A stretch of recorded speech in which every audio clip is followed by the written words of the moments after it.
Good afternoon friends. मु कालीर भिडियोटी दौची कहीं गुरुवार पूर्व दिन बहुत काम रहे माने बुधवार दिनर भिडियोटी। गुरुवार तो एते काम रहेनी, पूजा सरीगले अधारू अधिक काम सरी जाए। तापरे दिहिपरे लगी पड़िली रोषे घर परिष्कार करिबारे, कारण रोषे घर बेसी समय लगे परिष्कार करिबा पे। आउ डिनर रे जहा खाइबू ताको करिकी रखी देइची, खाली राति रे रुटी टिके बनेबी। तापरे घर पोछा घर ओला एसबू काम जल्दी न कले माने जदि मु दिही परे न करिबी ताले संध्या जल्दी हो जाउची, तो मते ठंडा लागिबो। तेणु करी सबू काम दिही परे सारिबाकू पड़ुची।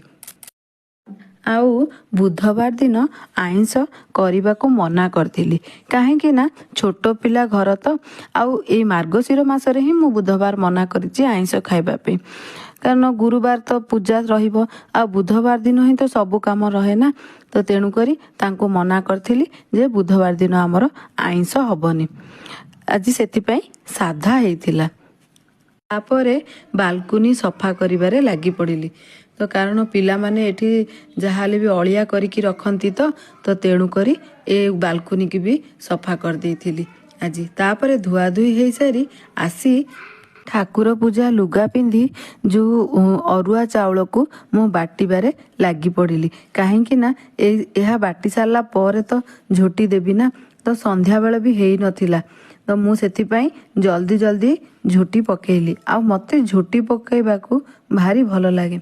झियो दिने मु माँ को जमा भी देबिनी झोटी पकेइबा पे। मते एते भल लागे जे मु काहाकू भी दिएनी, मु ही निजे सब करे। तापरे झोटी पकई सारला परे पळे आसिली ठाकुर बासन माजिबा पे, कारण जदि राति रे काम सारी देबी सकाळे काम लागिबनी। जदि राति रे काम सारी देले ताले अधा काम सरीगला भली लागे। तापरे तृतीय गुरुवार पाली रे आमर चितौ पाली कहंती, तो तेणु करी चितौ पाई मु एठी बाटिबारे लागिची। जेउ जगह झोटी बळी जाइतिला ताकू एबे मु देई